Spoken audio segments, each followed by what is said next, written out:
Hey, it's Andrew. And Enzo, guys. Obviously, home theatre engineering. We're talking about audio processors today, and especially Trinnov, mate. So, who are we talking with today, Enzo? So we've got the boys from Trinnov all the way in Europe. We've got Tom in UK and Arnaud in France, in Paris. We're going to discuss all things Trinnov.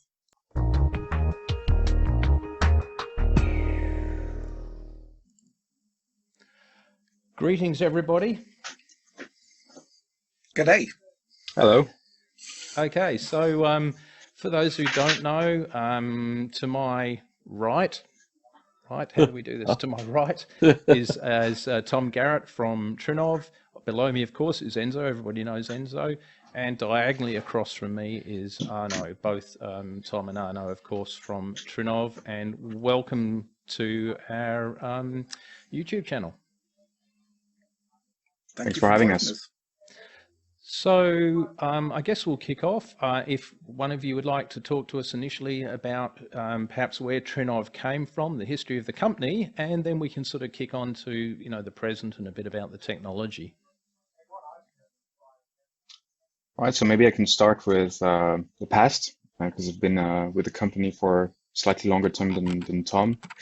Basically, I joined in 2010. Back then, we were roughly a 6-people company, building the company on pro audio and selling our technology in studios, which is our background, my background, and the background from a lot of people in the company. Prior to that, Trinnov was initiated from research in 3D audio. That's what the name of the company derived for. Trinnov stands for 3D innovation. So the 3 founders who met in engineering school had a common passion for audio and great skills in signal processing. So they just decided to work in 3D sound and started like a garage kind of project in the founder's grandmother, using 24 speakers and basically building up the foundation from the company, meaning defining what makes Trinnov quite unique on the market today. Because even then they started working and investing heavily on processing through computers to basically leverage the power available DSP. So I think that's a subject that's going to come back later in the conversation. But to go back, 3D sound was because it wouldn't lead to a business. Then did their research to room correction, because in order to make a 3D sound system work, you need to make sure that all the speakers sound the same. So that's when the optimizer came to life. And right after that, once the technology was available, they started building that into processors, which they started selling from 2006 onwards into studios where we had a great success. Mainly in broadcast, post-production, and this is still a growing trend. It's our historical market, and pro audio is still growing quite fast, especially in music. So we have great references, and again, that's something that really defines Trinnov in a high-end market, because we're one of the few company being active in terms of content production, selling our technology all across the chain, from music making, film making, TV shows making, which is a very, very important trend right now, all the way to the consumer, both in commercial space, roughly in 1,500 screens right now, and also in homes, obviously, with the altitude and hi-fi range, which we're going to be talking about. So since 2010, where I joined, we went from 6 to 40 journey, both in terms of business, but also from a human standpoint, because we've had a lot more people joining with various profiles and a common passion for sound, obviously.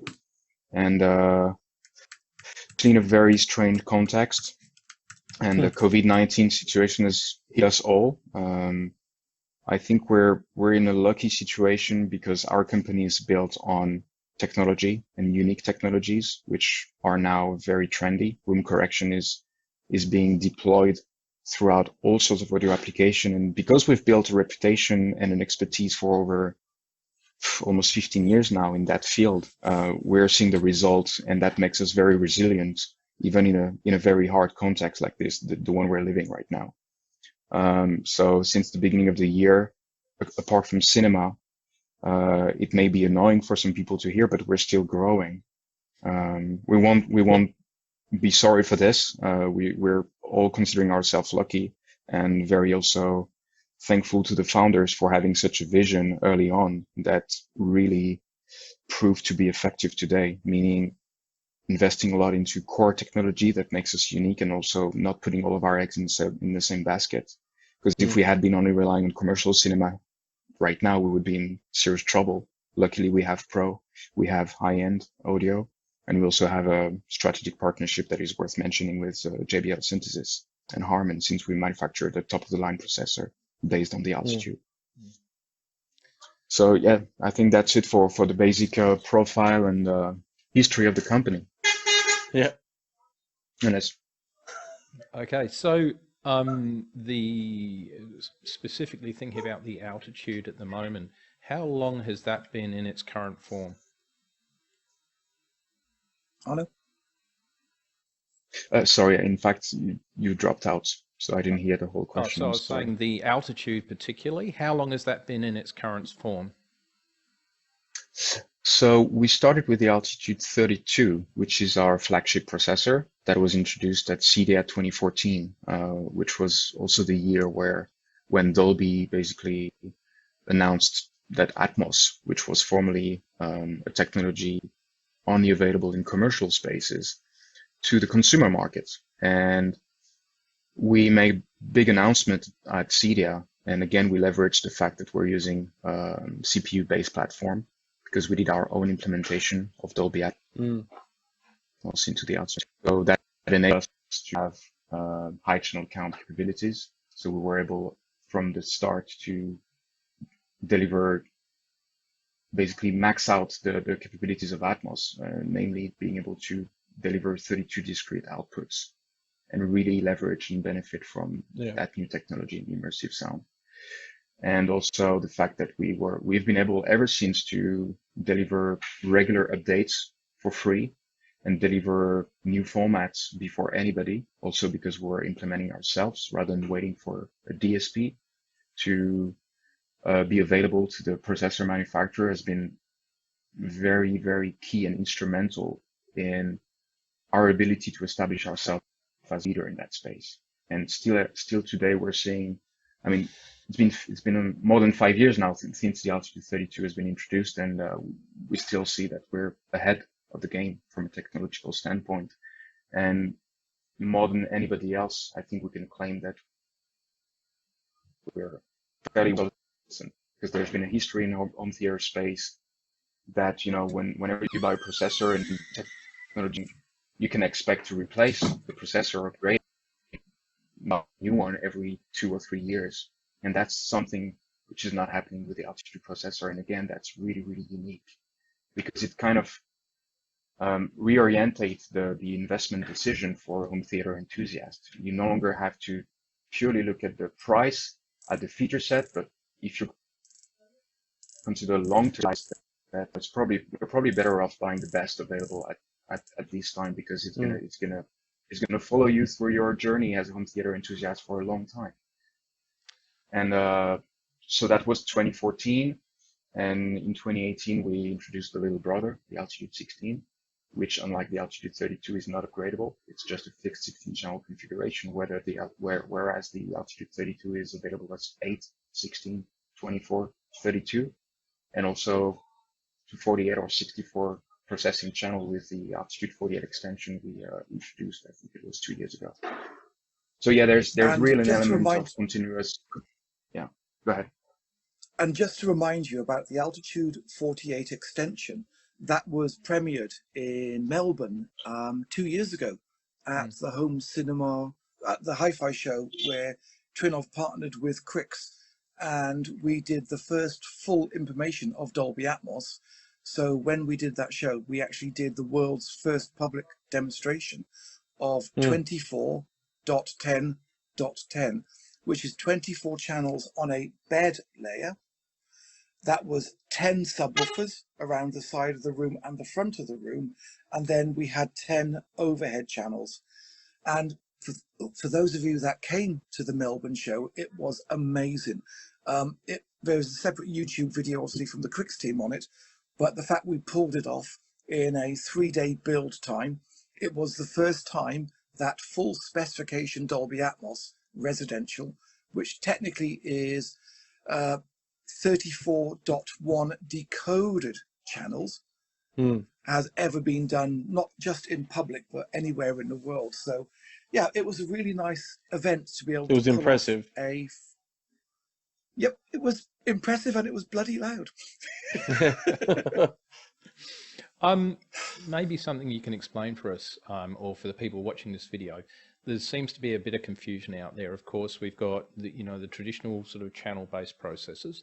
We've got there's the everyone's talking about object-oriented audio, but also there's conversation over how many true channels there are versus what happens after that. So maybe if one of you would like to explain, how many real channels are there, and then with processors like the Trinnov, how the rest of the channels come to be. So if I can take that one, if I may. If we look at the 3 formats out there which are currently available, we have to clarify the difference between a channel and a rendered channel. So if we look at a format such as Auro 3D, which is the oldest of all the immersive audio formats, this is a true channel-based solution. It only delivers 13.1 outputs, irrespective of how many outputs your AV processor may have. That's the physical limitation at the moment. And the way it's encoded is it's 13.1 discrete channels. In other words, there are no objects inbuilt to this format. So if you look at the data stream, you'll just see 13 channels, and that's it. Now, if we move to the other side, which is object-based audio, object-based audio is a completely different technology. The way object-based audio works is you have an object, and for that purpose, if I just hold that up as a little example, and an object-based audio format is a sound with X, Y, and Z coordinates attached to it. And you can have multiple of these objects in a soundtrack, and they fly around in 3D space. And what you do is you tell your AV processor where to place these objects. So as most of us will understand, when you do a layout for immersive audio, you tell it where the speakers are. Top front heights, top fronts, top middles, top rear heights, surround sides, surround ones, surround twos, traditional placement for surrounds. And all that happens is when this object flies around the room, if there is a speaker designated at that location, the sound will be rendered to it. This would be a really great time for us to send you a video which you can insert at this point, which will explain and show objects flying around in 3D space and attaching themselves to speakers.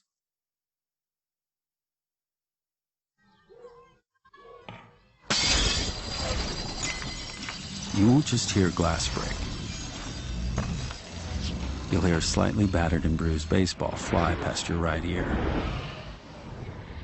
as a cloud of debris blooms and shards of glass trail overhead. Just before gravity takes hold, scattering chaos to the 4 corners of the room, while the sound of a scared little kid running like hell fades away in the distance.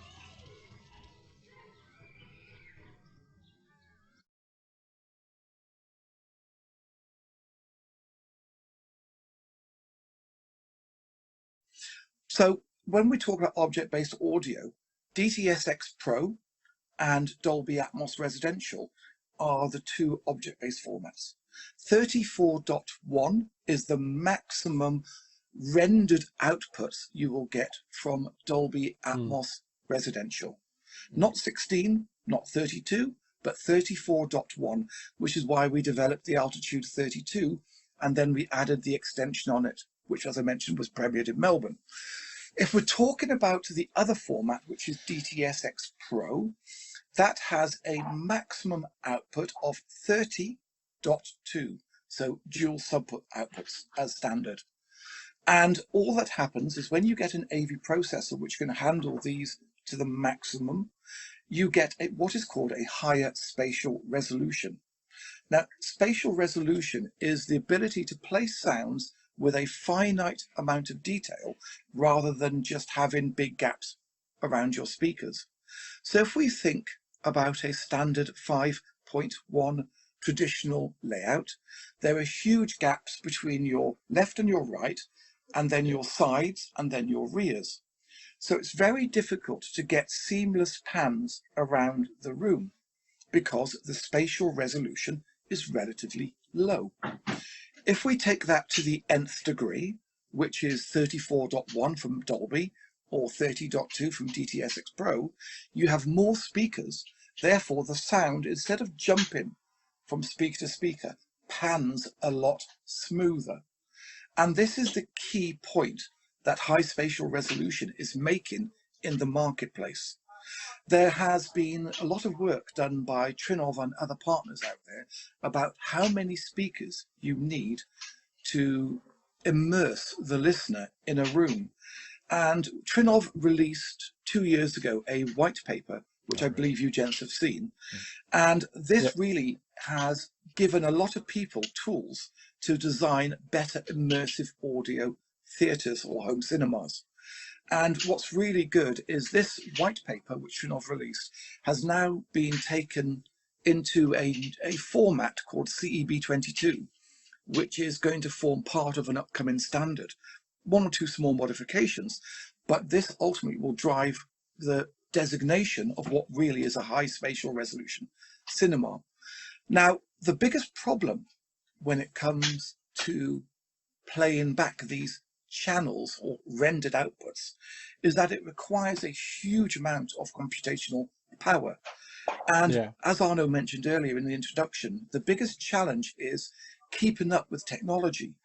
So, for example, when DTS came out, DTSX to be precise, that was restricted to 7.1.4 in terms of layout. But in reality, the format from its initial conception was designed to have more outputs. What stopped it was the fact that most AVRs and processors didn't have the computational power to do higher output. So now things have developed. DTS has changed the licensing. So Trinnov now came to market first with the first high resolution audio, which is from DTSX Pro, which is 30.2. Other manufacturers, because they may use a pre-baked, for want of a better expression, DSP-based solution, their platform doesn't have the overhead, the CPU power, number crunching ability to deliver this. So, and Trinnov's continued this approach of offering the best and continuing to give new features. Typically they're offered for free.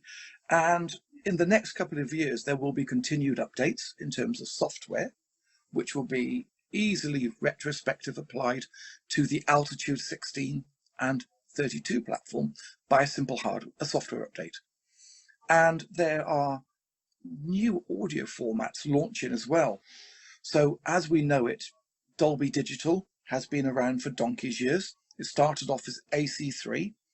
There'll be obviously a new version of that coming out at some point. There'll be a version of audio called MPEG-H, which is being used in some countries already.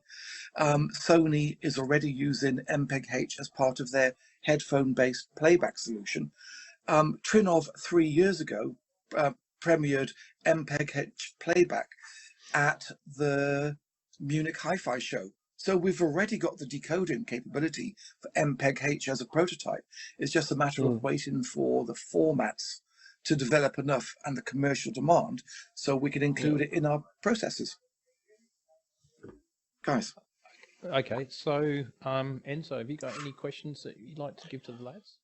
I mean, look, obviously, my side of the business is I deal with a lot of the retail aspect of clients, and there's been a massive demand for what we do in relation to the processor space.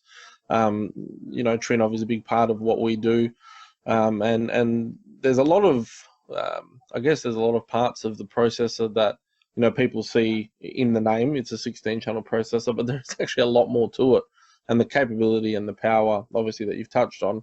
Where you can actually kind of create different scenarios and different setups. And Andrew's video the other day, which really went into the insides of the power of the program itself, the software itself. I think a lot of people still don't know what it really can do. Did you really envision, though, that a lot of people, I guess, with that software, were going to be able to kind of DIY, or was it always an idea that it would always be done by the business that was in building the cinema? Because a lot of people say, do we have access, or can we have a play? Is the idea always being, because that's one question that came up the other day in the forums, was, am I able to have a play? The public, I guess, is quite intrigued by Trinnov. Well, let's put it this way. When we launched the Altitude 32, which, as Arnaud said earlier, was back in 2015, the idea was that the unit would be 2014, my apologies, where the idea was that the unit would be installed by calibrators, professionals such as yourself and Andrew, Enzo. Yeah. But as time has evolved, we identified that there's a loyal band of enthusiasts who wanted to get down and dirty with the unit. Now, the one thing I'll say about the Trinnov is we've come from a professional background, as Arnaud indicated earlier. So the optimizer software, which is our room correction, room interface, that is pretty much identical across all the platforms we offer. So a professional sound engineer can go from an Altitude 32 to an Altitude 16, to a Demon, which is one of our commercial products, to an SD2 Pro, to a Ovation, which is our commercial cinema processor. They all have this same back office, for want of a better expression. And this really enables the sound engineer, the professional sound engineer, to really get deep down and dirty into the unit and get the best out of that environment. Now, we recognize that this may present a little bit of an obstacle to the more enthusiastic end users. So when we launched the Altitude 16, we premiered what we call our Wizard. Now, the Wizard is a step-by-step method of taking you through setting a room, or what we prefer to call it, declaration of a room in terms of where your speakers are, to performing a calibration with our patented 3D microphone, to then set in what we call the weighting, which is how the different measurements relate to each other, and then generating a result. So it took you through from the start to the finish, and it gave you a very useful result, which then could then become the basis of a lot more thorough implementation. And the Altitude platform, both the 16 and the 32, feature this. So it is designed to help the enthusiastic end user get a result. But the other thing I must stress, which is a real benefit from Trinnov's perspective, is all units that Trinnov sell have the ability to be remote dialed into, which I know, Andrew, you've done yourself. So let's say an enthusiastic end user, and we appreciate that, Western Australia is a huge state. You go out there, you put the unit in, you do a calibration, you leave. Then a month or so later, the end user says, I want a few changes made. So to save you, obviously, as home theatre engineering, to go out there or roll a truck, to use an Americanism, you can log in remotely, make some changes to that unit, liaise with the client, save that profile, or what we prefer to call preset, and then that unit has been updated remotely.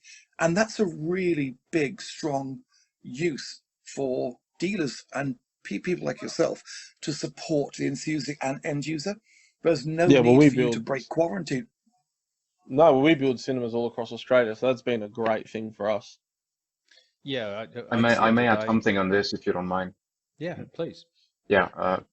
In fact, not only the remote capability is indeed really interesting, but some people could argue that, well, you can team viewer in a customer's network and do the same. But the element of differentiation here is elsewhere. It lies in the fact that the optimizer, so our loudspeaker room correction technology, is completely enabled as part of the processor. It's fully integrated. With other systems, you would have to be on site. You would have to pull off a Mac or a PC running the measurement software to perform the measurement and then send the new filters. It's something you don't have to do with the Trinnov because everything sits in the processor itself. Mm. And the measurement is in the system. You can recompute the filters any way you like to fine tune remotely. You don't have to take out all the gear and the equipment to perform those changes. It's completely integrated, and I think that's the key element of convenience, both for enthusiasts and for integrators. I think there's a degree of security there as well. I think the system that you've got is one where there is accessibility, but the security for the user is there. And as you said, it's so refined, that you can log in. I did this the other day. We rolled out a DTSX Pro update, and obviously I was able to reallocate the speakers and do that all from 1,000 kilometers away. So it's something we can't do with a lot of equipment that efficiently. So I see that as a great strength, and also being able to troubleshoot. Now, what I do find about that interface is, of all the things I've probably done in my sort of career with this, the Trinnov, and kudos to you guys, has been the most confronting, I think, in terms of really challenging my knowledge and experience, and having to draw not only the best out of the equipment, but the best out of me to try and understand this. And I'm always drawing on Tom for more and more knowledge because, it's a very involved and capable piece of equipment. I think one of the things that Enzo is also probably alluding to, and one of the things we talk to our customers about, is this is more like a Formula One car. You get it, but really, you don't just pay for the Trinnov. You really need to get those expertise to get it set up. And whilst you can use the wizard and it will get you going, based on what I had to do with Tom and what users have to do with me and so on, that if you want to get the absolute power out of this, you need someone to connect with who is going to get that out. Would that be correct? Totally agree. Absolutely, if I may, Tom. Yeah. I think there's a general, I don't mean this negatively, but I think there's a slight misconception when enthusiasts are about correction technologies based completely. And I think it's a misconception because that's not looking at the whole picture. The room correction is only one element of the whole performance of the system. And the reason why our system may seem a little bit more intimidating is that because we enabled all the flexibility you need to face any situation, and every home theater is unique. It's been designed differently. It's got different speakers with different characteristics, different behaviors, different subwoofers. So you need also a lot of flexibility in the way you can implement the bass management. And it's not only our vision and what we have always wanted to do, enable that flexibility. It's just a fact. It's the complexity of a home theater system that requires that level of flexibility. But I think your description and your analogy with Formula One is perfectly accurate. It's a great description. Yeah, there are processors that you buy off the shelf, your Denon Marantz, you plug it in, you set your levels, and that's it. There's not much more you can do, really. But the Trinnov is completely the opposite. I think even when I was doing that video the other day, going through the user interface, it took me half an hour just to introduce every facet and page. I didn't explain what they did, so it is incredibly powerful. And I think, people need to understand that they need to invest not just in the Trinnov, but in that as well, because I'm more impressed in the manual, to be honest, because it's like this thick. It's a good manual. It's good manual, and that we get a remote control. Actually, the fact that there's some processors out there that don't use remote controls, that's been another comment in a lot of the videos. Is, you know, oh, does it come with a remote, and why? If it is, you know, user interfaced on an iPad or a PC. But yeah, no, it's been actually really. It's been a joy to sell, to be honest, because there's a lot of people that have kind of been holding off or waiting to get their hands on a Trinnov, and you know, maybe been saving for 5 years, maybe been saving for 10 years, you know, even putting one in our room, it has transformed the way the room, you know, the experience of the room. But you hit the nail on the head about the complexity. Andrew always uses the analogy that the home theater room is the most complex room in a new house, or even in an existing house, and how much love and attention we give that space. But thanks for saying this about the.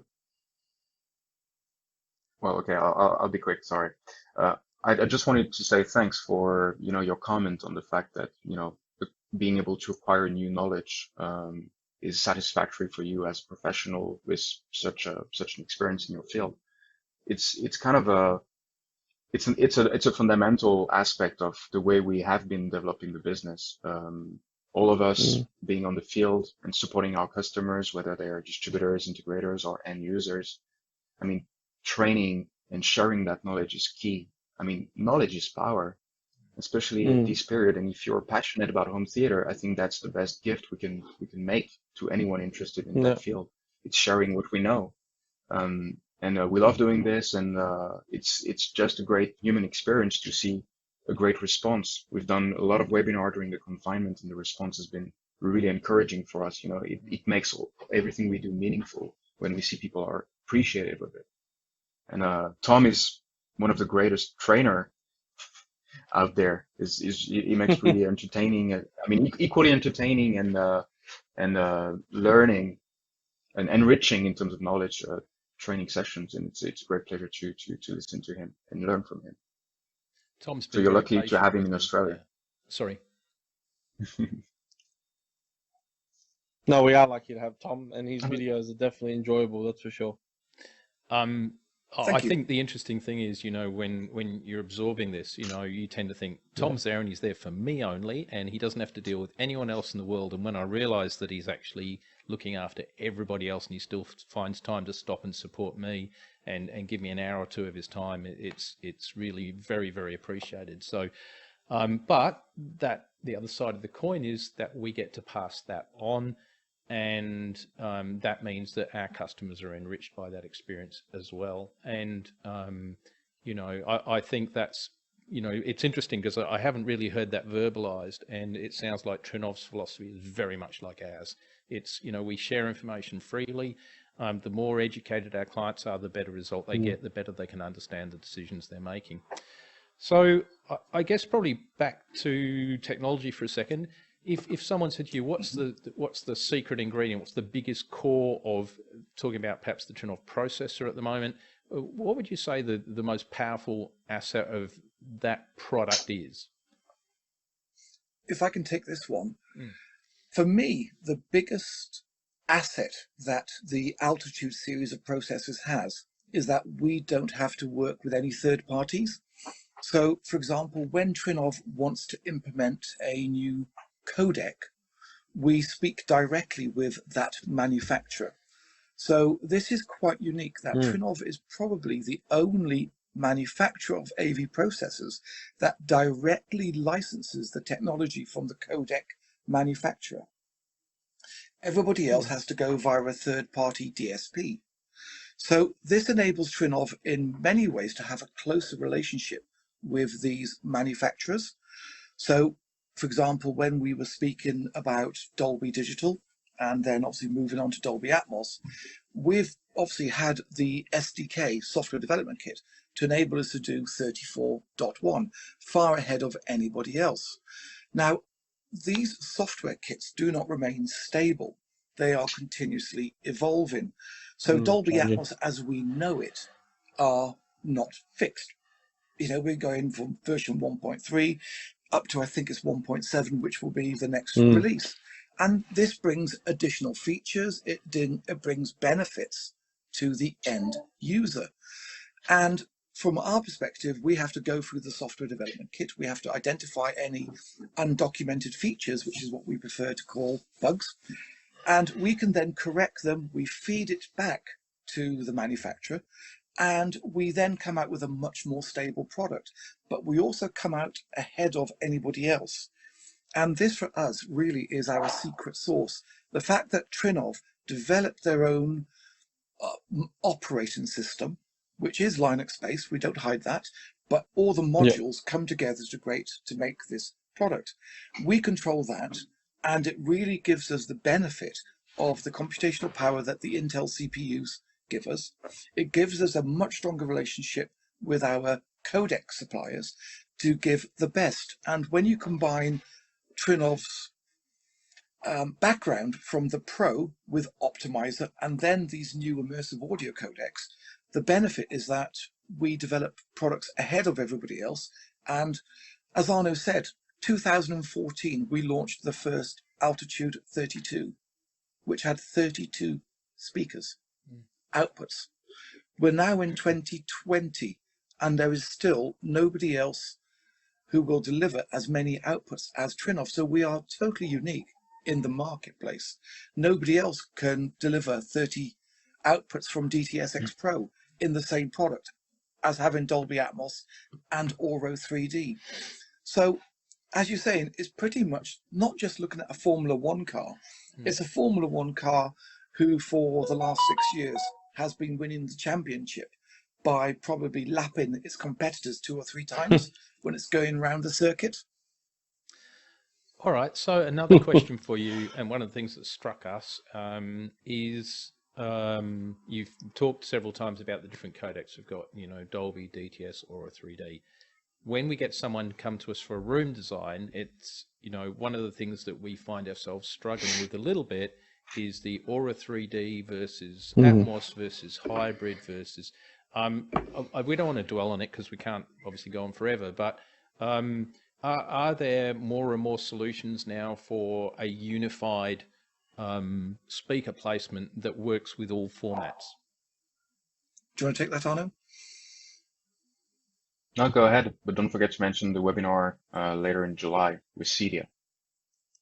Yes. So just to explain, when Trinnov developed this white paper, which I referred to earlier in this conversation, it takes into account DTS:X Pro, Dolby Atmos, and Auro 3D, and it slightly modifies where their positioning would normally be. Because over the years, and I travel the world constantly, I see cinemas, home theatres or home cinemas, depending on how you want to look at it, and some of them have got multiple speakers in redundant places, and that's not what customers want. They want to minimize speakers in their room in terms of standard overlap. So what we did when we generated this white paper is we modified some of the positioning for Auro 3D and slightly for Dolby Atmos and DTS:X Pro, so that they all work together. And then when you combine that with a little bit of Trinnov technology called 3D remapping, which can compensate for non-ideal speaker placement, it delivers the ultimate solution for the end user. And as Arnaud just mentioned then very quickly, there'll be a webinar being delivered by Cedia later this month. I can't remember the date, my apologies, but I can send it to you and you can put it in as a text across the bottom. It's going to be about this upcoming CEB 22, which takes these speaker placements and discloses to end users and professionals like yourself how to go about designing the perfect cinema without needing to over-specify and over-complicate. And this whole standard, the fact it's going to be taken across the spectrum, is going to do a huge thing for everybody out there. It's going to give a format you can design to. It's going to simplify design, and it's ultimately going to drive progress in the luxury home theatre market and the basic home theatre market, because everybody knows what to design to. So this upcoming CEB 22, and you're lucky in Australia, you've got one of Cedia's technical team called David Mayer. And he Yeah. is leading the charge on this, and it would be a really good one to bring him in on the conversation about how CB22 is going to change home theatre for everybody, not just in Australia, but globally as well. Yeah, right. And I guess, I mean, the biggest thing I guess everyone always asks, what's coming, what's new, what's happening in the future. You know, there's been a big talk, we touched on it before, something a bit controversial is how much HDMI sucks sometimes. What, yeah, let's not open that can of worms. But you know, what's happening in the future? I mean, I'm a bit like you, Tom. I'll say let's go back to component and you know, let's scale it down again. But it seems to be that everyone's pushing for HDMI 2.2 and everything else. Well, so if we're looking at HDMI, Trinnov has, and we're very open about this, the only board we do not make in our processor is the HDMI board. Yep. We're a relatively small team, 48, 49 people spread around the globe in 6 time zones. So, but our speciality is not HDMI. We're an audio specialist. So historically, we've partnered up with an OEM to generate the HDMI board. But in anticipation of HDMI 2.1, we are changing our partner to a company who's got a very forward-thinking relationship with chipset manufacturers. So we're going to be changing. It's what we call a run-in change. So it's not a product change, it's just purely a component change. So we're going to be working with Cypress products, otherwise known as CYP. And this board, which will be shipping in units available from about the end of July, will be no different or offer no benefit to the existing users or new users. But the relationship that we have with this manufacturer will enable us to adopt HDMI 2.1 when chipsets finally become available, which are full bandwidth. So that's 48 gigabits per second, which is a huge amount of data. And that will be a retrofittable board into all Trinnov products, all the way from serial number 1001, which is in our factory in 02, all the way up to the units which are in Australia now. So end users will be able to pay a small fee, have the HDMI board taken out, which will be HDMI 2.0, and the new HDMI 2.1 fitted when it finally becomes available. But the biggest challenge is what 8K video sources are there? So it's a bit chicken and egg. So yes, we're working on development of a platform which will adopt that in terms of HDMI. But at the moment, we are not seeing a great demand because of the lack of content on HDMI. Yeah. All right. Andrew? Yeah, look, I think there's so many things I want to ask, and we're already 40 minutes in. I don't want to hold you guys up. You've got a day ahead of you, and Enzo and I need to get some rest. But Arnaud, have you got any thoughts or comments that you'd like to make about, you know, where we are now in the future? Are there any new products that you can tell us about? Or is there, you know, any sort of comments that you think are really important, especially for people who might be watching this video and are interested in Trinnov? Yeah, I could add up on what Thomas said throughout the interview. First, on the platform itself, which I agree completely with, and I think element people should consider when, you know, durability, and that platform enables that durability. You know, we mentioned the fact that DSP needs to be upgraded to support more channels, but I'll add something to this. The huge gap we had in 2014, which is, there's still a gap, but it's just slightly smaller, with all the high-end processors being able slowly to decode more channels. There's still a gap elsewhere, still due to the same fact that we have more processing power. As those limited power DSP take on more rendering, you know, there's a downside somewhere, and the downside, as an example, there's no CPU left to do high resolution. So something we've seen as well is in it. Yeah, sorry. So what we've seen is that in the past, when the channel count was limited, some processors were able to do 96K processing native. And now, because the DSP are used to decode more channels, they can no longer do this. So whatever you play is going to be downsampled to 48K systematically, with obviously an effect on the audio quality. So we're the only one, again, to be able to natively process sound in its original. I think that's also important to mention. So we touched also CB22 high resolution, and you forgot to mention something very important, Tom. You know, that very smooth movement when sound is spanning across the room is not only beneficial for the main listening position, but it's mostly beneficial as you listen to watch the movie as a family across multiple rows of seats. And that's extremely important. In fact, it's probably the main benefit. If you have multiple rows of seats, then having these physical sources of sound rather than phantom image, which will shift as you move to another seat, they remain stable. So everybody enjoys the same experience. And I think that's one of the main benefits of immersive sound. And also to slightly adjust, we didn't modify the position based on a recommendation of oral experience. So our recommendation is fully compliant with the three of them. It's just that we've used those tolerances in a smart way to enable compatibility across the three formats. And there's also another element for the content. I would arguably say that there's much more Atmos content available out there, and therefore people may be tempted to just go with the Atmos recommendation. Well, there's also the fact that not all new content is natively mixed or delivered in immersive sound. So the upmix part is also very important. And at different times, people question the relevance of the voice of God and the height center channel, which were exclusive to Oro until we had the ability to go above the 12 discrete channel limitation of DTSX.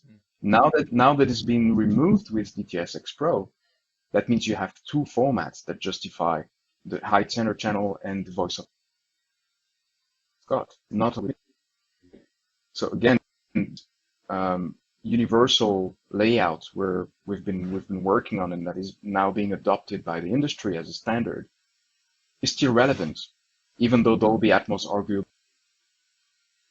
won.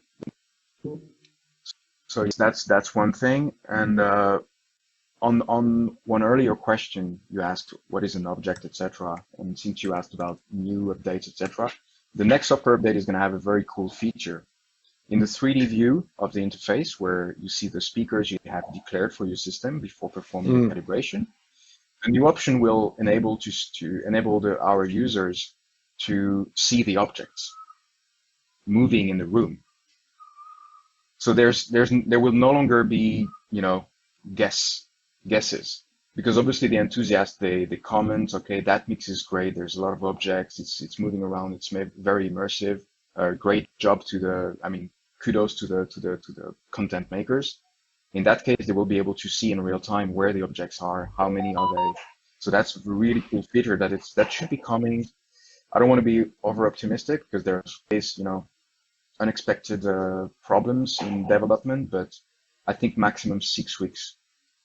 Wow, should be out there along the new white keyboard. So that's what I alluded to, Andrew, earlier, by the way, as the object viewer. So we'll send you a little video of it operating so you can give your viewers a sneak peek of this really cool and unique feature that Trinnov's going to be bringing to market. Yeah, we'll have already inserted that in this video by the time people see it. The other thing I want to say very quickly for anyone watching this, and I think Arnaud's hit on a really important point. In the past, when we had 5.1, and I'm really addressing the viewers at the moment, the sound varied based on where you stood. So if you were standing next to your left surround, and then the sound panned to a left, well, 5.1, say 7.1, and it panned to your left rear surround, depending on your locality to the speaker, you would have a different experience of how that sound moves around the room.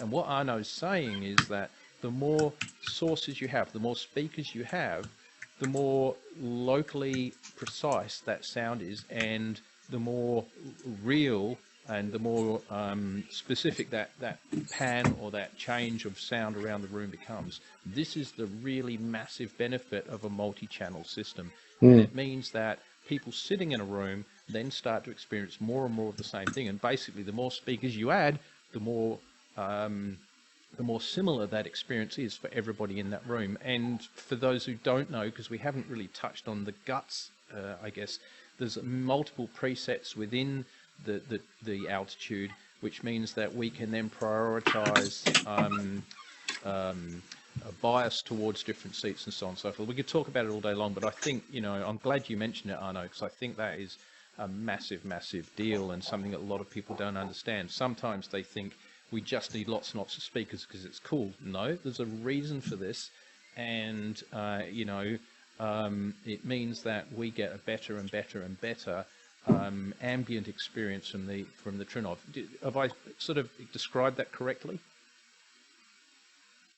I think so, yes. And to answer the other question about what's in the future for us, obviously we don't want to say too much, but yes, there will be an 21. We'll see potentially new products coming from us. Again, I don't want to talk too much. All I'm going to say is that it's going to be quite disruptive, and also that it's going to be it's not going to question the relevance of the existing product range, because it's going to be quite different.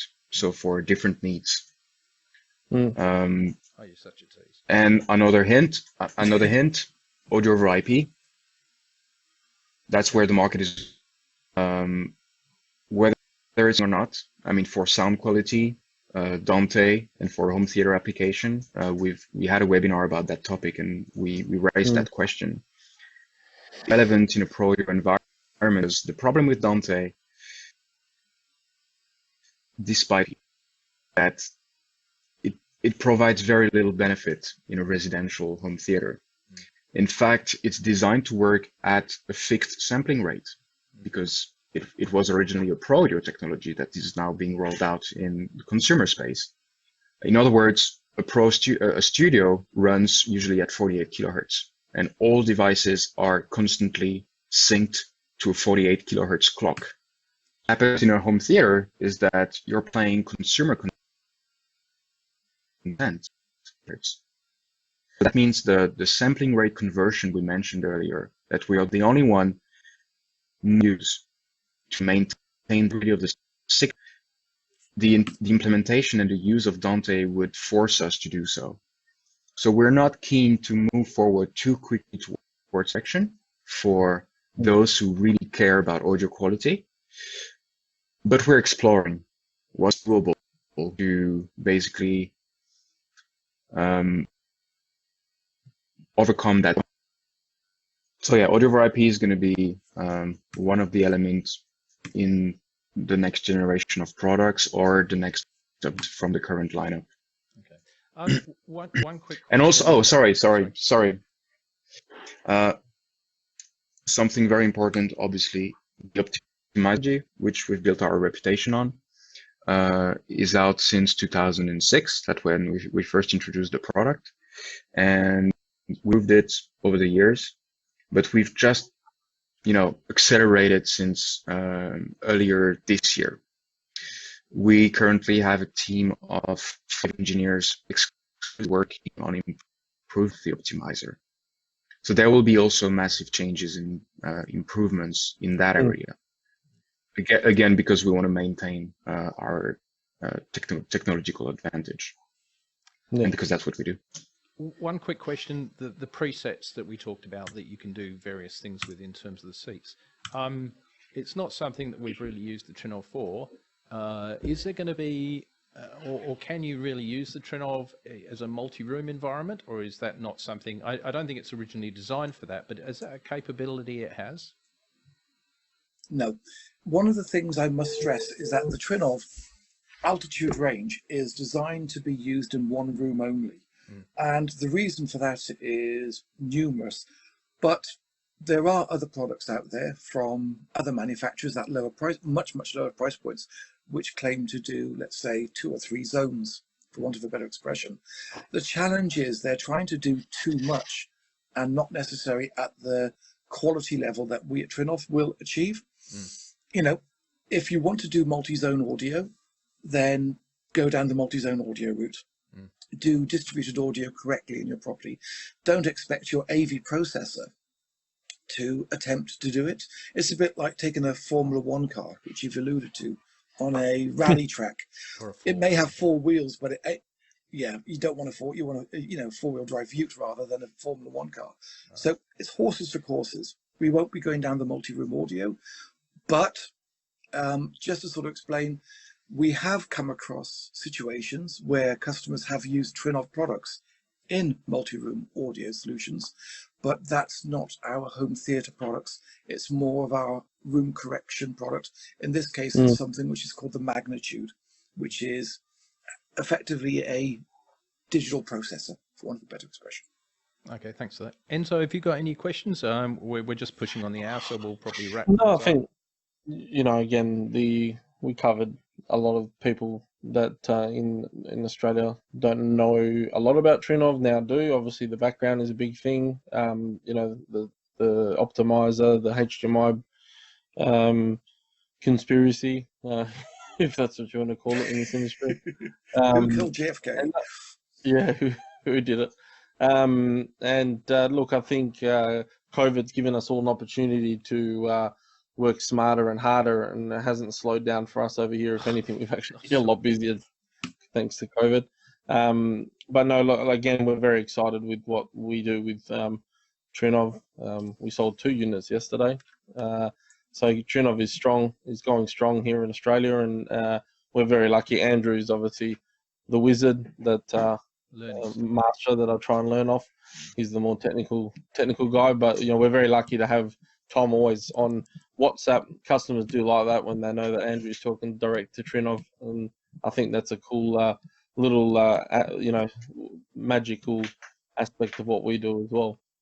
Yeah, we don't try and pretend that we know everything, and so having you guys behind us is immensely valuable, and I want to thank you for that.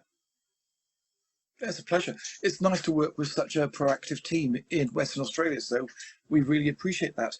Just one small thing I'd like to sort of just throw into the mix. One of the things about Trinnov which really sets us apart from other companies is the fact that we are given a little bit of flexibility within the company to pursue individual projects. So a couple of years ago, an industry colleague came to me and said, I'd like to use Trinnov in a live environment. And historically, it's always been something that we moved away from. So a couple of years ago, we took a Trinnov product out into the field where it was being toured.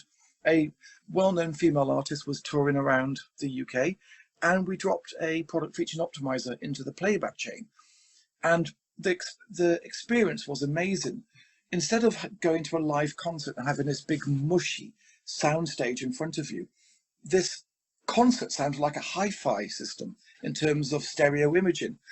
And that really set the world alight in terms of people's perception of high performance audio at concerts. And 12 months ago, last weekend, there was a little festival in the UK called Glastonbury, where about 250,000 people roll around in the mud. And a partner of ours took a Trinnov Altitude 32 along, a standard off-the-shelf Altitude, took a stereo feed out of one of the stages, and then used Dolby Surround Upmixer to feed it around an arena. And it was the first time that an Altitude had been used in that environment. Sadly, my guest pass for the weekend got lost in the post. But we do these little side projects at Trinnov, and it helps us grow our understanding of the audio market and implementation. And moving forward, who knows where Trinnov's going to end up and what market we're going to end up in.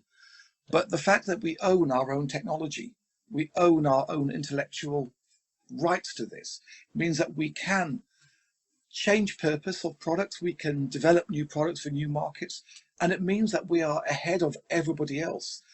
And yeah, it's a very interesting company to work with. And yeah, the products we've got coming out, the feature set that we've got coming out in the next 12, 18 months will keep your viewers and your clients very, very much at the forefront of technology. Great, that's fantastic, guys. Look, it's probably time we wrapped it up. Enzo and I would like to thank you very, very much. Thank you, Arnaud. We thought we had the worst internet in the world in Australia, but obviously we've sent some of that across to you. But In France. yeah. So look, we're very, very grateful. We know you've given up your precious time, but I've learned a lot again, and obviously I'll keep talking with you, Tom. Arnaud, it's a pleasure to meet you, and thank you so much. Enzo? Yeah. Right. Yeah, no, thanks. I mean, we could go on for hours. I like listening. Tom's like the David Attenborough of hi-fi, so I could listen to him for hours. It's actually quite therapeutic, to be honest. But I never no, thought of it. I've got a new career as a therapist coming on. yeah. But look, it's been great and it's enjoyable, and there's so much always to learn, and it's always fun. And I'm pretty sure we'll do more of these videos. I'm sure people will comment, like, subscribe down the bottom. There's probably going to be questions that will feed back to Tom and Arnaud about people asking. So yeah, no, thank you very much, guys, and we'll look forward to the future. All right, we'll see you all soon. Look forward to seeing you when Australia opens up, guys. Take care, guys. Have a good day, and thank you very much. Thanks, guys. Bye-bye. Thank you very much. you. Cheers, guys. Thanks. Bye-bye. Bye.